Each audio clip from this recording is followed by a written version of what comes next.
Welcome friends. இன்றைக்கி வந்து நம்ம அரிசியும் தேங்காயும் வச்சு பாயசம் செய்ய போகிறோம். இது வந்து ட்ரெடிஷ்னல் பாயசம் எப்படி செய்கிறதுன்னு பார்க்கலாம். பச்சரிசி நான் வந்து 2 டேபிள் ஸ்பூன் எடுத்திருக்கேன். இதுக்கு ஒரு 1/4 மூடி தேங்காய், இவ்வளோ தேங்காயும் கிடையாது, ஒரு 1/4 மூடி தேங்காய் எடுத்து அரைக்க போகிறோம். இந்த பச்சரிசியை ஒரு 20 நிமிஷம் ஊற வச்சுக்கோங்க. அதோட ஒரு 3 ஏலக்காயும் சேர்த்து அரைக்கிறேன். தேங்காயும் சேர்த்து தண்ணி விட்டு அரைச்சிக்கிறோம். இந்த பார்த்துக்கோங்க, நான் ஏற்கனவே அரைச்சி வச்சுருக்கேன் ரெடிமேடாக. இதை வந்து ஊற வச்சுட்டு தேங்காயோட 3 பொருள் தான்.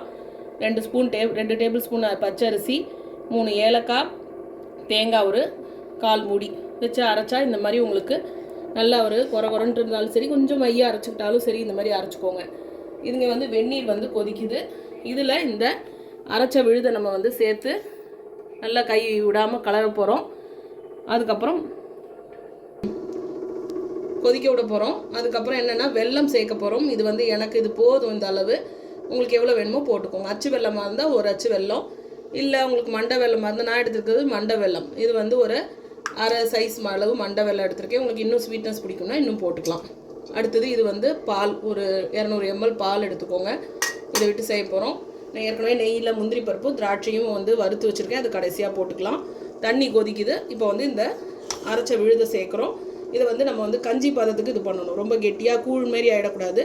கஞ்சி பதத்துக்கு கலர்றோம். நல்லா கைவிடாமல் கெட்டி ஆகாமல் கிளறோம்.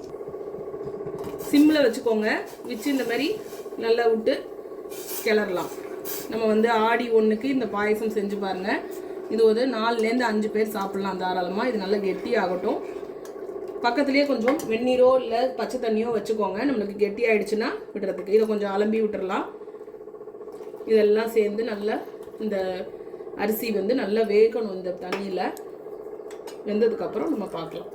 இது நல்லா இந்த பாருங்கள், கமன் வாசனை வரும். நல்லா வெந்து இந்த மாதிரி கஞ்சி பதத்துக்கு வந்ததுக்கப்புறம் நம்ம வந்து பொடிச்சு வச்ச வெல்லத்தை சேர்த்துக்கலாம். இது நல்லா கரையட்டும். இந்த சூட்லேயே இதெல்லாம் கரைஞ்சிரும். இதுக்கப்புறம் பால் சேர்க்க போகிறோம். அதுக்கப்புறம் முந்திரி பருப்பு, திராட்சை. ரொம்ப ஈஸியான வீட்லேயே இன்க்ரீடியன்ஸை வச்சுட்டு நம்ம வந்து இது பண்ண வேண்டாம். ஒரு சேமியாவோ ஜவ்வரிசியோ வாங்கணும் அப்படின்லாம் இல்லை. தேங்காய் நம்ம வீட்டில் எப்போவுமே இருக்கும். அதேமாதிரி அரிசியும் இருக்கும், பச்சரிசி இருக்கும் இல்லையா, பொங்கல்லாம் செய்கிறதுக்கு. ஸோ ஆடி 1க்கு கண்டிப்பாக நீங்கள் வந்து இதை ட்ரை பண்ணி பாருங்கள். நம்ம அடுத்த வீடியோவில் இன்னொரு ரெசிபியோடு சந்திக்கலாம்.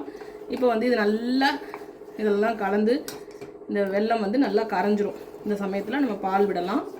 அதுவும் சேர்ந்து கொதிச்சு வரட்டும். பாருங்கள், இந்த மாதிரி வந்துடும். இதுக்கப்புறம் நம்ம வந்து இந்த பாலை சேர்த்து சும்மா எல்லாம் சேர்ந்து ஒரு 2 நிமிஷம் கொதிச்சா போதும். நம்மளோட பாயசம் ரெடி. நீங்களும் செஞ்சு பாருங்கள். இந்த ரெசிபியை வந்து செஞ்சு பார்த்துட்டு உங்களோட ஃபீட்பேக்கை எனக்கு கண்டிப்பாக சொல்லுங்கள். இது வந்து ரொம்ப குயிக்காக பார்த்தீங்க. 2 டேபிள் ஸ்பூன் தான், 1/4 மூடி தேங்காய். ரொம்பவே மெனக்கடாமல் ஒரு 5லேருந்து 10 மினிட்ஸ்க்குள்ளே பாயசம். நான் வந்து பேசிகிட்டே செய்யனால கொஞ்சம் முன்ன பின்ன லேட் ஆகலாம். ஆனால் நீங்கள் செய்யும்போது ரொம்ப ஈஸியாக காலையில் ஒர்க்கிங் உமன்ஸ் கூட காலையில் இதை செஞ்சுட்டு சாமிக்கு நைவேத்தியம் பண்ணலாம். இதெல்லாம் சேர்ந்து கொதிச்சு வரட்டும். இதெல்லாம் நாள்கிழமையில் எங்கள் வீட்டில் கண்டிப்பாக செய்வாங்க. ரொம்பவே டேஸ்ட்டாக இருக்கும். நாங்களாம் சாப்பிட்டு முடிச்சுட்டு டம்ளரில் வாங்கி சாப்பிடுவோம். அவ்வளோ டேஸ்ட்டாக இருக்கும். நீங்களும் செஞ்சு பாருங்கள். இதோட தான் கொதிச்சு எல்லாம் வந்துடுச்சா. இப்போ வந்து நம்ம வறுத்து வச்சுருக்க முந்திரி பருப்பு திராட்சையை சேர்த்துக்கலாம். நம்ம தான் நம்மளோட எல்லாமே கலந்தாச்சு. அடுப்பை ஆஃப் பண்ணிடலாம். ஸோ நல்ல அரிசி வெந்து சூப்பரான ஒரு கம பாயசம் நெய்யில் ரெடி. நம்ம வந்து பர்த்டேக்கெலாம் வந்து இதெல்லாம் அந்த காலத்துல எல்லாம் கேக்கெல்லாம் செஞ்சு தர மாட்டாங்க. ஈஸியாக ஒரு பாயசம் செய்யணும், அதே சமயத்தில் அமாவாசை இந்த மாதிரி நேரத்தில் சுவாமிக்கு படைக்கணும்னு நம்ம இந்த மாதிரி வருஷப்பருப்பு எப்போ வேணாலும் நம்ம செய்யலாம். ஸோ செஞ்சு பாருங்கள். தேங்க்யூ ஃபார் வாட்சிங். நம்மளோட பாயசம் ரெடி.